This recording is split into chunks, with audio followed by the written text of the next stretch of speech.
ఇంట్లో తప్పనిసరిగా ఉండాలండి. ఈ ప్లాంట్లన్నీ లేకపోతే చాలా ఇబ్బంది. ఎందుకంటే మనం ఆక్సిజన్ అనేది తప్పనిసరిగా మంచి ప్యూరిఫైగా ఉండాలి అంటే ఈ 4 మొక్కలు తప్పనిసరిగా ఉండాలి. ఫస్ట్ లెవెండర్ అండి, ఓకేనండి. లెవెండర్ అనేది ఎలాగంటే అందులో సూపర్గా ఉంటుందండి. దాని సువాసన చాలా బాగుంటుంది. సువాసనలో ఇక తిరిగేలేదు. అది సువాసన వస్తుందంటే ఈ ప్లాంట్ వేయడం వల్ల దోమలు అనేవి ఉండవండి. దీనికి స్నేక్ ప్లాంట్ అంటారండి. ఇంకొకటి ఈ స్నేక్ ప్లాంట్ అంటే ఏంటంటే దీని యొక్క ప్రత్యేకత ఏమంటే గాల్లో ఉన్న ఫంగస్ ఉంటుంది కదండి, గాల్లో ఉన్న ఫంగస్ను తీసుకొచ్చేసి ప్యూరిఫై చేసి మంచి గాల్లో వదులుతుందండి, ఓకేనండి.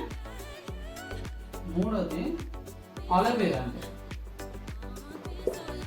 అలోవెరా దీనికోసం మీకు చెప్పిన అవసరం లేదు. అలోవెరా అంటే ఎరికి రాసుకుంటారు, ఫేస్ కూడా రాసుకుంటారు, ఓకే అండి. దెబ్బ తగిలినా సరే బర్నింగ్ మంట తగిలిన దాని ఆయింట్మెంట్ కోసం కూడా రాసుకుంటారు.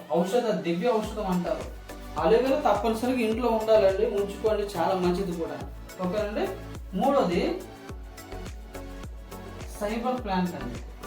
దీని ప్రత్యేకత ఏంటంటే నాసా వాళ్ళు అప్రూవ్ చేశారండి దీన్ని. నాసా వాళ్ళు అప్రూవ్ చేశారు. దీని ప్రత్యేకత ఏంటంటే గాలిలో ఉన్న విషవాయువులు ఉంటాయి కదండి, గాలిలో ఉన్న విషవాయువులు కూడా పీల్చుకొని ప్యూరిఫై చేసి స్వచ్ఛ గాలిని ఇవ్వడమే దీని యొక్క ప్రత్యేకత.